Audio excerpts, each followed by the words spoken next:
Welcome to Bustin' Rainbow Six Siege. Today we are looking at a bunch of new myths, but also we're looking at some revisits of some old myths, and one that we've actually revisited now 4 times. And it's potentially actually changed more than that, just being unknown at the time. Anyway, enjoy.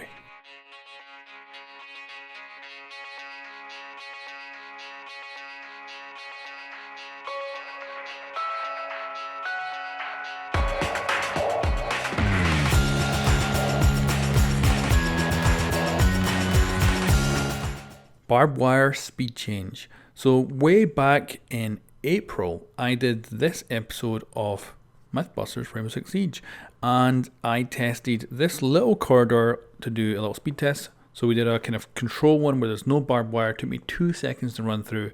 Then we did one with barbed wire. Then we were basically waiting for the official changes to come, and we were going to retest it and actually compare. And that was back in April when it first was on the technical test server. Now it's actually live and we can go back and test it. So you can see that back in the day it was 8 seconds to get through that corridor with 5 pieces of barbed wire. This is the current version of the game that is live now, and you can see Ash running through this 5 pieces of barbed wire, and it definitely feels faster. So let's redo it with a timer, and as you can see it takes us about 5.5 seconds. So it used to be 8 seconds and now it's actually 5. That's a considerable amount of speed, and considering you can also take the barbed wire out now with just 2 melee hits, that's pretty impressive. And you can see from the patch notes that this is only a difference of 5% in the character's actual speed. So that's quite impressive for just 5%. That's a considerable amount of time difference. And I would say a really big nerf to barbed wire for sure. Glass versus plain windows. So this has been tested over and over by myself. So this is all the way back in episode 4. And as you can see, the glass sniper rifle makes this really big hole in the plain windows. And then of course, defenders can shoot back out. So that's the way it used to be.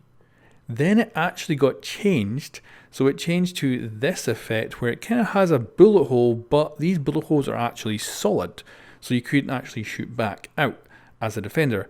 However, if glass was to shoot the window 3 times, the window would actually completely smash, kind of explode outwards, and then the defenders could shoot back. So it was kind of weird that there was this change to the windows. This was never in the patch notes, but it completely changed the way the windows were played. So 3 shots would completely destroy that window. Then it got changed again, and it was the same kind of bullet hole effect. Again, they were not solid, so you couldn't shoot through them, but you could shoot them as much as you want and it wouldn't actually destroy the window, and there was no way for the defender to shoot back at glass from inside through a window, no matter how often glass shot that window. Now it's changed again, so now you can shoot in as glass, and it does actually make holes now. So they look exactly the same, but they are actually holes, and you can shoot through as a defender out at glass through these holes. So that's kind of crazy that this keeps changing. It's never in the patch notes, and I really don't know why they keep changing it. I would love to know the thinking of why they keep kind of playing with this. And as you can see as well, we can shoot these windows as much as we want and we will not be able to destroy them. And actually, after so many shots from Glass's sniper rifle, you actually stop making holes that go through the window, which is kind of weird. And I guess it's just a limitation maybe to the amount of damage you can put into this kind of glass pane. But I kept shooting it and kept shooting it, and then eventually we got to this point where, although my bullets are going through the window, they aren't actually doing any more damage to the glass. So we just have a kind of a limited amount of holes that we can make. So pretty curious that this kind of keeps constantly changing, but never appears in the patch notes. I do wonder like what is going on with the mind of whoever's doing this. But anyway, it is confirmed. Claymore versus dead body. So it used to be that a claymore's lasers would get stopped by a dead body, and that's no longer the case. They actually just go straight through the body.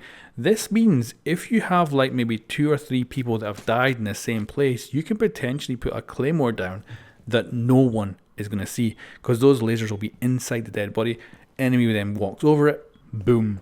So this is potentially very powerful if you use it in the right circumstances. You can very much hide a claymore entirely.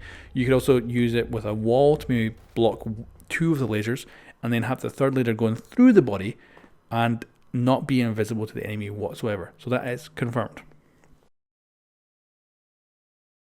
Ella's concussion mine effect going through surfaces. So this is something I've experienced in the game before, and a lot of other people have reported it too, and that's the effect of the concussion actually going through surfaces. Oh, I think I got hit by a concussion mine somewhere. Yeah, that's in the single door from the box. Just careful of that, Rob. So for instance, we've got it on the floor below, and it detonates and actually affects the floor above. Now, we found it to be very inconsistent where this would work. So for instance, we've got basically this is the same thing. It's 2 surfaces, just like a floor, but of course it's a wall, and the effect doesn't go through. So it's very inconsistent when it happens, but certainly it does happen. It even goes through reinforced walls. However, it doesn't seem to be able to go through solid walls, so indestructible walls doesn't seem to affect it. And most reinforced walls as well don't seem to have the effect go through it, just some of them. So it's kind of weird. It is definitely an odd thing that this goes through and somehow finds its way to the other player on the other side. Don't really know how, but it certainly does, and it's not usable in game whatsoever. However, it is plausible. You can detonate the Candela in the air. So this is actually quite interesting. The Candela has 3 different timers. However, even on the shortest timer, it will not detonate in the air. Even though there's enough time, it will actually wait until it gets to the surface, actually lands on the ground, then it will detonate.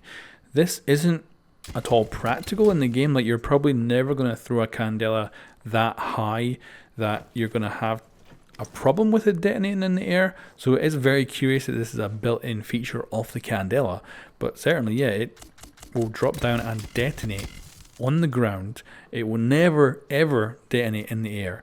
I even went onto plane and was like throwing it off the back of the plane, and yeah, like even on the shortest timer, it just flies through the air, goes all the way down, and it waits till it hits the ground, then it goes off. So that busts that myth. It cannot be airburst detonation.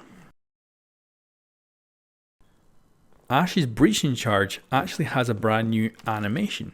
This is not game changing at all, and really you're probably not even going to notice it in game, but certainly there is a difference between the old animation and the new one. And this is the thing I love about Rainbow Six Siege, is there's always these little changes always going on, like stuff that doesn't need to get changed, but someone is putting the time and effort in to actually improve things. So you can see the new animation, it's slightly different. The old one, it's kind of pointing down, the new one, it's kind of pointing up a bit, and it just looks a little bit smoother, I think. And it's kind of like the glass change with the window. It's like, it doesn't really need to get changed, so why are you spending the effort to do it? But I love that someone is spending that effort to do it, so that's really cool. Now, to end this video, I'm going to recommend a YouTuber. So this guy does very, very interesting videos, and I want you to go check out this specific video where he actually goes in depth on the network side of Rainbow Six Siege. So did you know that Rainbow Six Siege uses Microsoft servers for everybody, for a PS4, for PC? They're all run by Microsoft. This guy has a really good in-depth video. I loved the video he did last year when he went in depth on the networking for Rainbow Six Siege. And this year he's done a new one just a couple of weeks ago for Blood Orchid and the brand new servers, and he goes over all the details of these new servers. So go check out his channel, check out his video. I'll put a link in the description below. Anyway guys, thank you very much for watching this video of busting Rainbow Six Siege. Subscribe for more videos, and I'll catch you next time.